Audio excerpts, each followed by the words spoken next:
கர்த்தருடைய பரிசுத்த நாமத்திற்கு மகிமை உண்டாகட்டும். மீண்டும் இந்த நிகழ்ச்சி மூலமாக எங்கள் சந்திப்பிலே மிகுந்த மகிழ்ச்சி அடைகின்றேன்.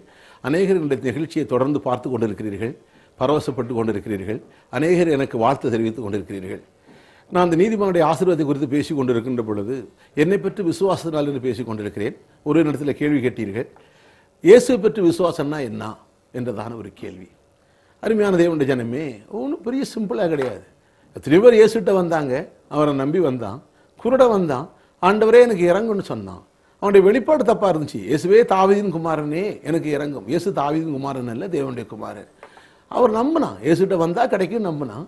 அவன் உடனே சுகத்தை பெற்றுக்கிட்டான். கர்த்தருக்கு ஸ்தோத்திரம். சிம்பிளா ஆண்டவர் இயேசுன்னு ஒருவர் நம்முடைய பாவங்களை சுமந்தார், விசுவாசிக்கலாம். ஆனால் இன்னொரு பகுதியில் சொல்ல போனால், இயேசுநாதன் பூமியில் அழைக்கின்ற பொழுது மத்தியில் அது வாசிக்கிறோம் 11ஆம் அதிகாரத்தில் 28ஆம் வசனத்திலே, வருத்தப்பட்டு பாரம் சுமக்கிறவர்களே நீங்கள் எல்லோரும் என்னிடத்தில் வாருங்கள், நான் உங்களுக்கு இளைப்பாற தருவேன் என்று சொன்னார். அப்போ இயேசு விசுவாசிச்சா அவர்கிட்ட வரணும். நம்பர் 1.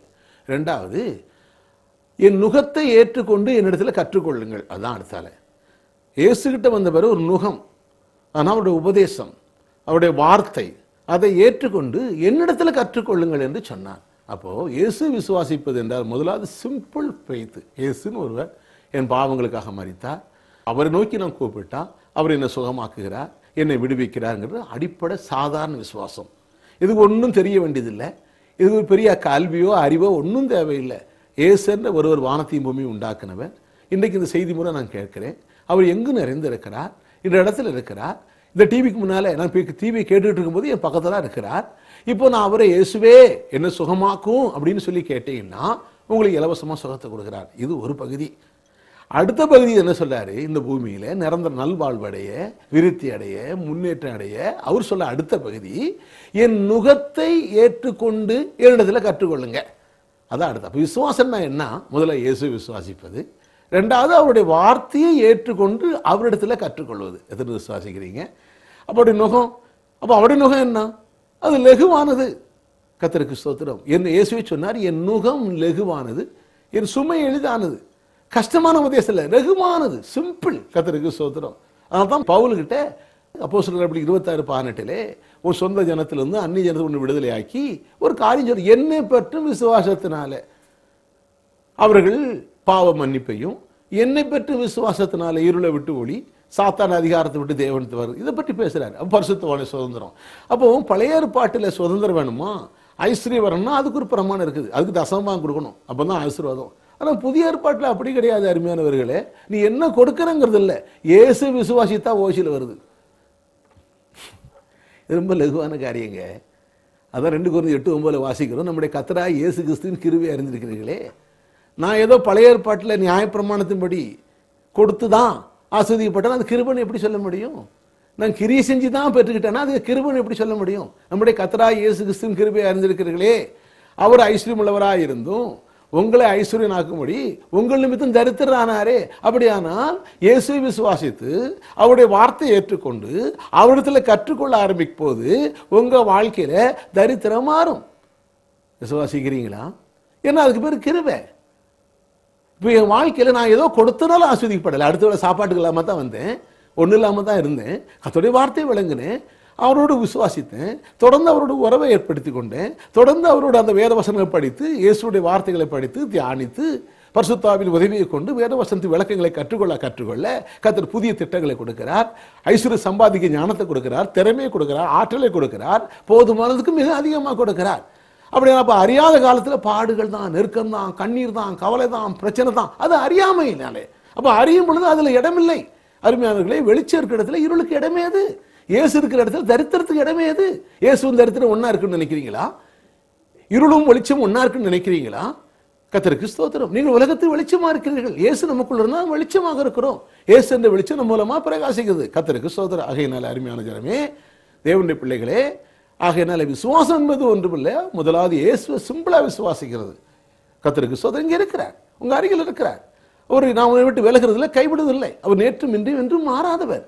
இது எந்த பாரத்தில் வந்தா இப்பமே இந்த நிமிஷத்துல ஆண்டவரே எனக்கு இது பாரமா இருக்குது, இயேசு உம்மிடத்துல வருகிறேன், என் பாரத்தை உம்மிடத்துல வைக்கிறேன், எனக்கு விடுதலை தாரும். இப்பவே விடுதலை கொடுப்பார். இது முதல் கட்டம், இது லகுவா கிடைக்கிறது. ஆனா இது போதாது. அடுத்த கட்டம், அவரை விசுவாசிக்கணும்னு சொல்றவங்க அவருடைய வார்த்தையை கேட்கணும், அவருடைய வார்த்தைக்கு கீழ்ப்படியணும். அப்பதான் நிறைவா இருக்கும். ஆமென். விசுவாசிக்கிறீங்களா? விளங்கி கொண்டீங்களா? சரி, நீதிமானுடைய ஆசீர்வாதம் நேற்று நான் விட்டேன். எதை சொன்னேன்? நீதிமானே ரட்சிக்கப்படுவது அரிதானால் பாவியும் பக்தி இல்லாத எங்கே நிற்பான்? இது ஒரு கேள்வி. நான் இது வரைக்கும் நீதிமான் சொன்னேன். பனை போல செழிப்பேன், கதிர் போல வளருவேன், நீதிமானுக்கு இருக்கிற ஆசீர்வாதங்கள், என்னெல்லாத ஆசீர்வாதங்களை சொன்னேன். கர்த்தருக்கு நீதிமான் சிங்கத்தை போல தைரியமாக இருப்பான். நீதிமானுக்கு ஒரு கேடு வராது, அவன் சந்ததி ஆஸ்வதிக்கும், வம்சம் ஆஸ்வதிக்கப்படும். நீதிமான் வீட்டில் ஆஸ்தி இருக்கும், ஐஸ்வர்யம் இருக்கும். நீதிமான் நித்திய மகிழ்ச்சி உள்ளவனாக இருப்பான், நித்திய கீர்த்தி உலகம். இதெல்லாம் வேதத்தில் பல வசனங்கள் மூலமாக கடந்த செய்திகளில் சொன்னேன். நீங்கள் ஒருவேளை இன்னைக்கு தான் கேட்குறவங்களா இருந்தால் பழைய கேசட்டுகளை நீங்கள் தயவு செய்து வாங்கி அதை போட்டு கேளுங்க, மற்றவர்களுக்கு அறிமுகப்படுத்துங்க. நீங்க அப்படி செய்வது ஒரு பெரிய ஊழியம். கர்த்தர் நாமம் மையப்படுவதாக. ஏனென்றால் சத்தியத்தை அறிந்தால் சத்தியம் விடுதலை ஆக்கிவிடும். சத்தியம் ஒரு மனிதனை விடுதலை ஆக்கி இருந்தாலே விருத்தி ஆக்கும். சத்தியம் ஒரு மனிதனை செழிப்பாக்கும். சத்தியம் ஒரு மனிதனுக்கு ஐஸ்வர்யத்தை கொடுக்கும்.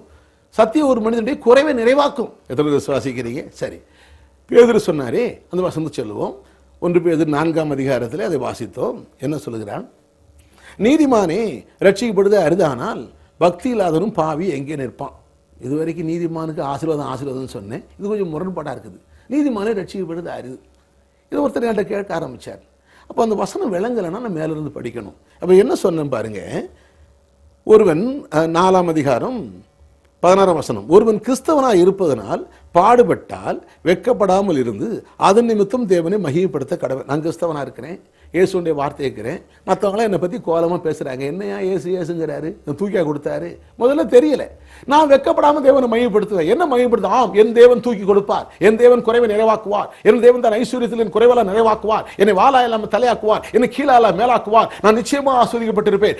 தேவனை சொல்லியிருக்கிறார், ஆபிரகாம் மேலே தண்ணியிலும் பெரிய ஒருவர் இல்லாதபடினால் தனது பேரில் தானே ஆணையிட்டு நிச்சயமாய் உன்னை ஆசீர்வதிக்கவே ஆசீர்வதித்து உன்னை பெருகவே பெருக பண்ணுவேன். ஆகையினால் தேவனுடைய வார்த்தையை பேசுகிறேன். மற்றவனை நிந்திக்கிறான், மற்ற வேற என்ன கேவலம் பேசுறான், நான் வெட்கப்பட போறதில்லை. ஏன்னா நான் தேவனுடைய வார்த்தையை விசுவாசித்துக் கொண்டிருக்கிறேன். வெட்கப்படாமல் அவன் சொல்லிட்டானேங்களுக்காக என் விசுவாசத்தை அறிக்கை பண்ணுகிறேன், விடுவதில்லை. என் தேவனுடைய வார்த்தை மேல் இருக்கிற விசுவாசத்தை நான் அப்படியே விசுவாசிக்கிறேன். நான் தேவனுடைய பிள்ளை, நான் தேவனுடைய பிள்ளையாக எனக்கு ஒரு கெடு வராது. இதை பேசிக்கொண்டே இருக்கிறேன். மற்றவங்க என்ன சொல்றான்? கேண்டலா பேசுறான். நிறைய பேர் என்ன கிண்டலா பேசுறான், ரொம்ப கேவலம் பேசுறான். ஆனா பேசணும்ல ஒன்றும் இல்லை. ஆனால் இன்றைக்கு என் வாழ்க்கையில் நான் என்னெல்லாம் பேசினேனோ அதையெல்லாம் பெற்றுக்கொண்டேன். அதைத்தான் இங்கே சொல்ல வர்றார். என்ன சொல்றாரு பாருங்க. அவன் வெட்கப்படாமல் இருந்து அதன் நிமித்தம் தேவனை மையப்படுத்த கடவன். அவன் திட்டப்பத்தில் ஆண்டவரே அவன் என்ன சொன்னான்னு பேசுறது இல்லை, இவன் என்ன சொன்னான்னு பேசுறது இல்லை, அவங்க என்ன பேசுறாங்கிறது இல்லை, இவங்க என்ன பேசுறாங்கிறது இல்லை, மற்றவங்க என்ன சொல்றாங்கல்ல, நீர் என்ன சொல்லுகிறீர்? அவனே நான் வெட்கப்பட போறது இல்லை. அல்லேலூயா. மற்றவங்க நிந்திக்கட்டும், மற்றவங்க குறைவா பேசட்டும், எனக்கு உபத்திரம் கொடுக்கணும், அதெல்லாம் தள்ளுறேன், வெறுத்து தள்ளிட்டு கர்த்தருக்கு ஸ்தோத்திரம் விசுவாச தோற்கிறேன், முடிக்கிற உண்மை பார்த்து பார்க்க. நீ அல்பா, நீ ஒமேகா, நீ ஆதி, நீ அந்தம், கர்த்தருக்கு உண்மை தேடி வருகிறேன். அப்படி வரும்போது வெட்கப்படாம மையப்படுத்தி கொண்டிருக்கிறேன் சொல்லிட்டா அடுத்த வசனம் சொல்றேன் பாருங்க. நியாய தீர்ப்பு தேவனுடைய வீட்டிலே துவங்கும் காலமாக இருக்கிறது. நியாய தீர்ப்பு ஆக்கின தீர்ப்பு இல்லை. நியாய தீர்ப்புனா நியாயம் வழங்குறது. தேவன் பார்க்கிறார். தேவன் ராஜ்யத்திலே பரலோகத்திலே தேவன் பார்த்து கொண்டிருக்கிறார். பரிசுத்த ஆவி நமக்குள்ள வாசம் பண்ணி கொண்டிருக்கிறார். அதனால ஆவியானவர் இருக்கிறபடினால ஒரு விதத்தில் கிறிஸ்து நமக்குள்ள இருக்கிறார் அர்த்தமாகிறது. ஒரு பக்கத்தில் பரிசு தேவனும் நமக்குள்ள வாசம் பண்ணுகிறார். அது இருக்கட்டும். இப்போ நியாய தீர்ப்பு தேவன் வீட்டில் தேவன் பார்க்கிறார். இதோ இது ஒரு மனிதன் எல்லாரும் நிந்திக்கும் போது எல்லாரும் சொல்லுங்க வசனத்தை குறித்து பேசிக்கிட்டே இருக்கிறான். அப்படிங்கும் போது தேவன் என்ன சொல்கிறாரு? இவன் இந்த பிரச்சனையின் மத்தியிலே தேவனுடைய வார்த்தையை பேசிக் கொண்டிருக்கிறபடினாலே தேவன் நியாய தீர்ப்பு வழங்குகிறார். இந்த பூமியில நியாயம் வழங்குகிறார். இவன் என்னுடைய வார்த்தை விசுவாசிக்கிறபடினாலே, என் வார்த்தையை பேசுகிறபடினாலே, இவன் பேசுகிற வசனத்தின்படி தூதர்களே பணிமணி நாவிகளே இவனுக்கு நிறைவேற்றுங்கள். தேவன் நியாயம் வழங்குகிறார். நீதிமானுக்கு ஒரு கேடு வராது சொல்லிக் கொண்டே இருக்கேன். கேடு வருது, நிந்தைகள் வருது, பிரச்சனை வருது. நான் சொல்றேன் நீதிமான் எனக்கு ஒரு கேடு வராது. நான் நீதிமான். விடிஞ்சா அடைஞ்சா படுத்தா எந்திரிச்சா நான் நீதிமான், எனக்கு ஒரு கேடு வராது. தேவனை நீ சொன்னீர், எழுதப்பட்ட வார்த்தை சொல்லுகிறது. நான் நீதிமான், எனக்கு ஒரு கேடு வராது. நான் பனை போல செழித்து கேதரு போல வளருவேன். காரணம் நான் என்னுடைய செயலால் அல்ல, கல்வார் ரத்த புண்ணியத்தினாலே நான் நீதிமான், எனக்கு ஒரு கேடு வராது. நான் சொல்லிக் கொண்டே இருக்கிறேன். தேவன் பார்த்து கொண்டே இருக்கிறார். உடனே தேவன் எனக்கு நியாயம் வழங்குகிறார். இவன் தேவனுடைய வார்த்தையை பேசுகிறான். விசுவாசிக்கிறவன் பதறான். ஹல்லேலூயா.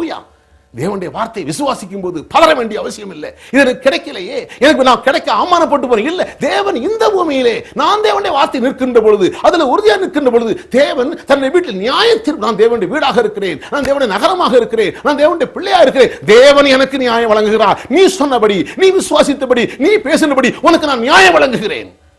அதைத்தான் சொல்ல வந்தார். நியாய தீர்ப்பு தேவனுடைய வீட்டில் இருக்கிறது சொல்லிட்டு என்ன சொல்றாரு பாருங்க. முந்தி நம்மிடம் துவக்கினால் தேவனுடைய சுவிசேஷ கீழ்ப்படியாத முடிவு எப்படி இருக்கும்? சொல்லிட்டு தான் போகும். ஒருத்தன் தேவனுடைய சுவிசேஷத்துக்கு கீழ்ப்படியல. தேவனுடைய சுவிசேஷம் என்ன? சிலுவை மரணத்தில் கிடைத்த ஆசீர்வாதம், கல்வாரியில் கிடைச்சு அவனுக்கு கிடைக்கல. ஆகினால அவன் வாழ்க்கையில் அழிஞ்சு போகிறான். அதனால தான் இயேசு சொன்னார், வேத பாரகரே உங்களுக்கு ஐயோ, பரிசேயரே உங்களுக்கு ஐயோ, நியாயசாஸ்திரியில் உங்க ஐயோ. சாகம் போடலைங்க.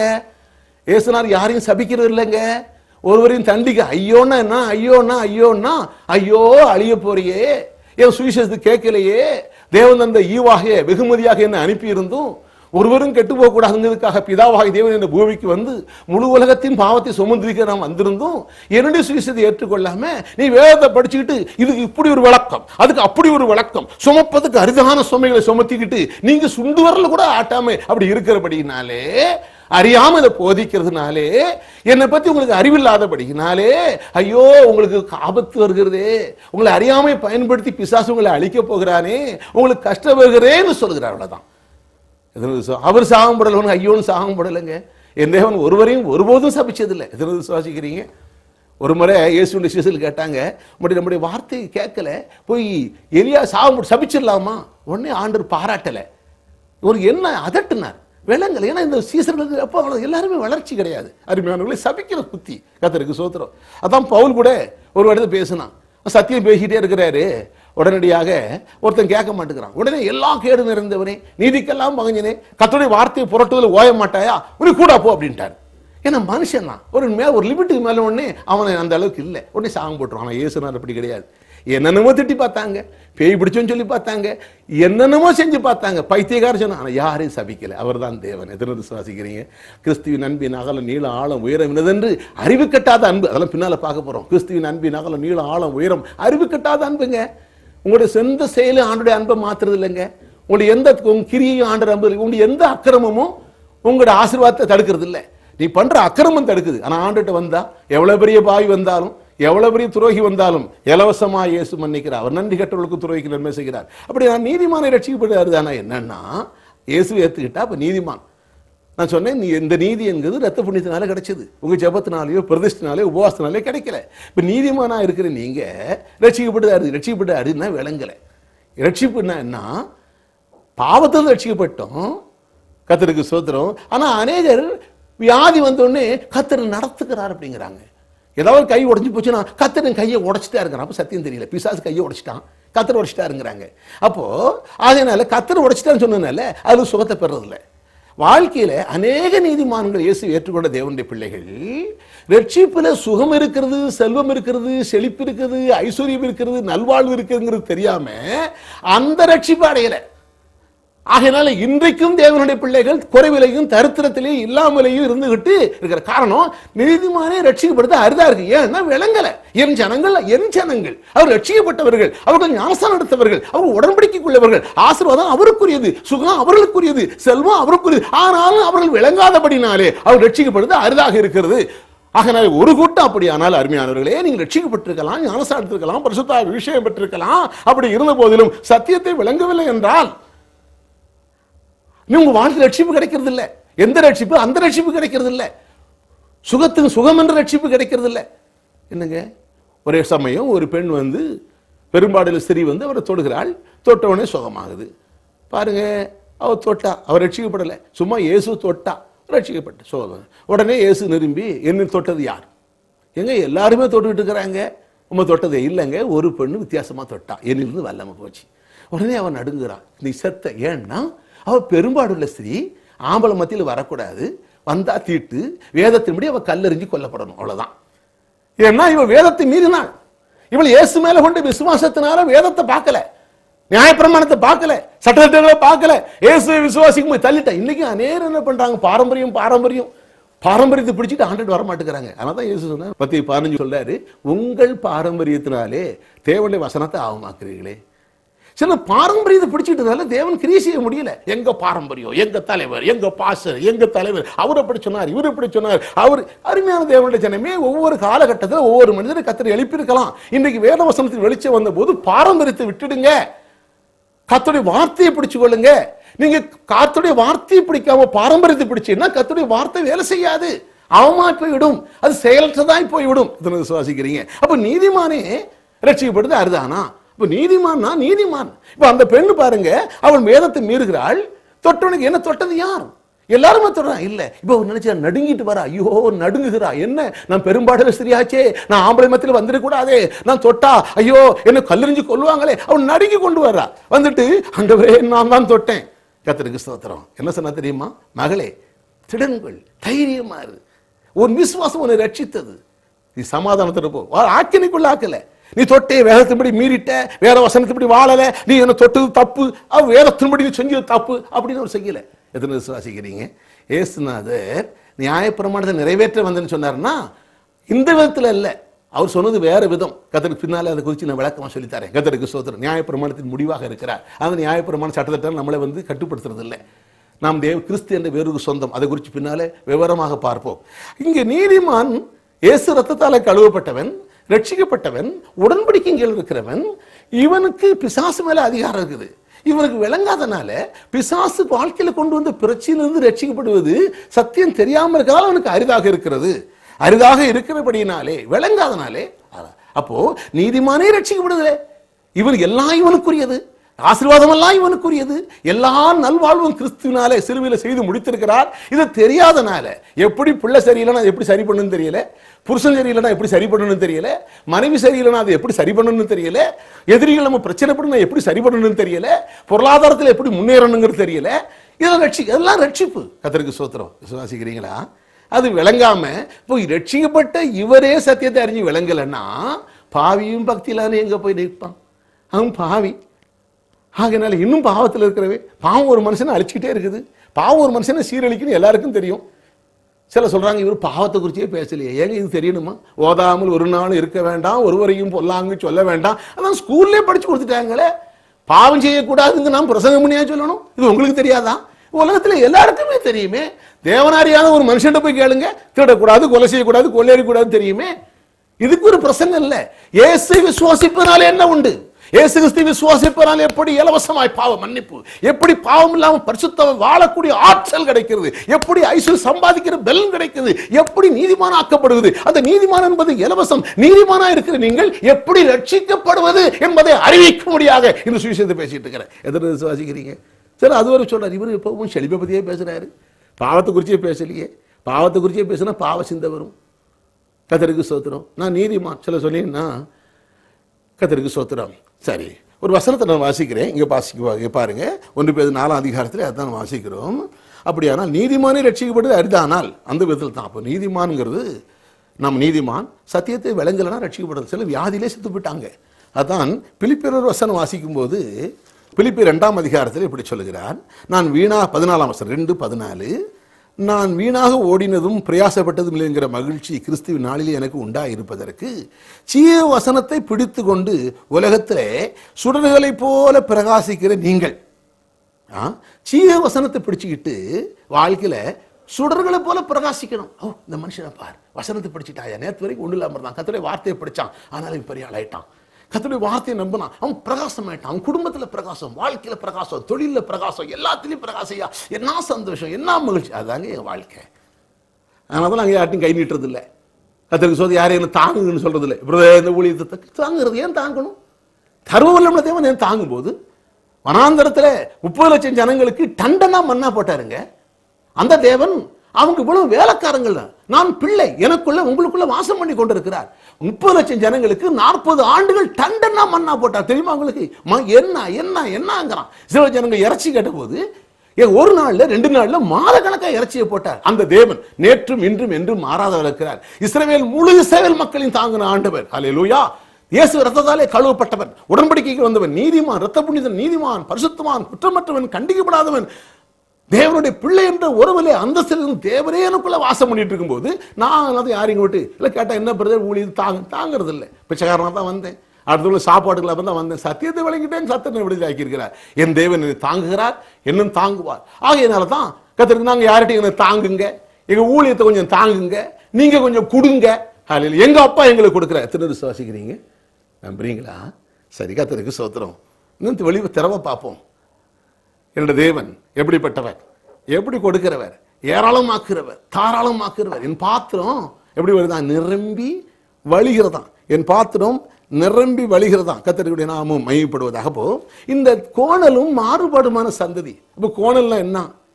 எல்லாம் எல்லாமே கோணல். வாழ்க்கையில வெள்ளம் சரியில்லை, குடும்பம் சரியில்லை, வாழ்க்கை எல்லாம் கோணலா இருக்கு, எல்லாமே ப்ராப்ளம். அப்போ ஜீவ வசனத்தை பிடிச்சுக்கிட்டா பிரகாசம் வந்துடுது. அப்ப அதுல ஜீவன் இருக்கிறது, அதுல வசனம் இருக்கு. தேவனுடைய பிள்ளையே, தேவனுடைய பிள்ளையா இருக்கிற நாம, பிள்ளையா இருக்கிறது ஒரு ஸ்டேஜ்.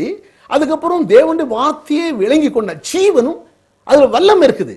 ஏனென்றால் எபிரேயர் 4:12 வாசிக்கிறோம், தேவனுடைய வார்த்தையானது. எபிரேயர் 4:12 என்ன வாசிக்கிறோம்? தேவனுடைய வார்த்தையானது ஜீவனும் வல்லம், அதுல உயிர் இருக்குது, அதுல வல்லம் இருக்குது. அந்த வசனத்தை பிடிச்சுக்கிட்டா அந்த உயிர் உங்களுக்குள்ள வேலை செய்யும்.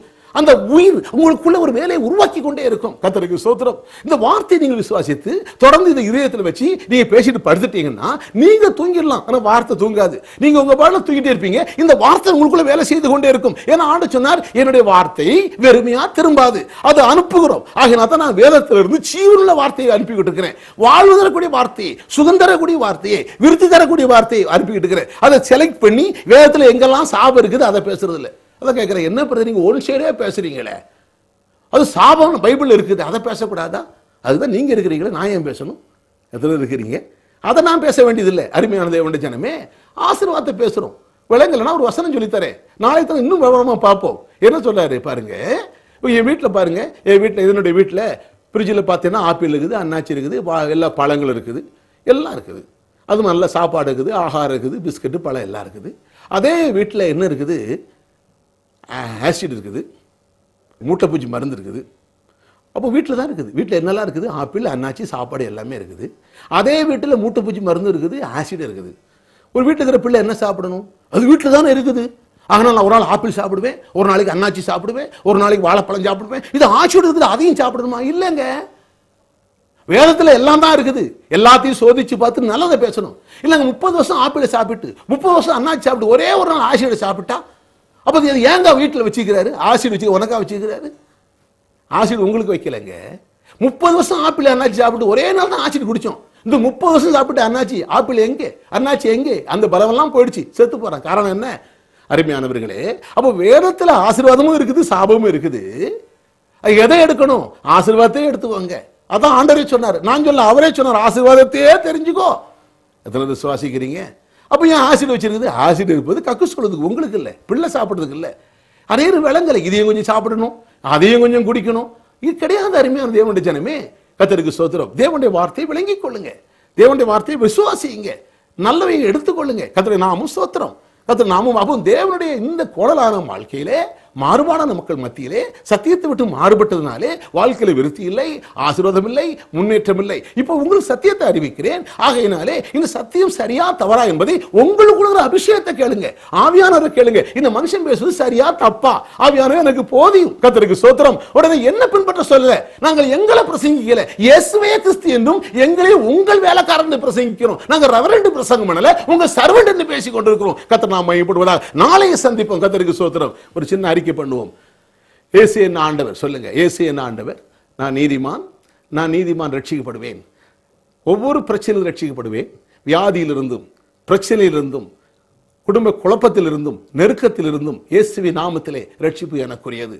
தேவன் என்னை விடுவிக்கிற ஆண்டவர் எனக்குள்ள இருக்கிறார், என்னை வாழ வைக்கிற ஆண்டவர் எனக்குள்ள இருக்கிறார். ஏன்னா நான் நீதிமான். என் நீதி அல்ல, ஏவ நீதியை நான் பெற்றிருக்கிறேன்.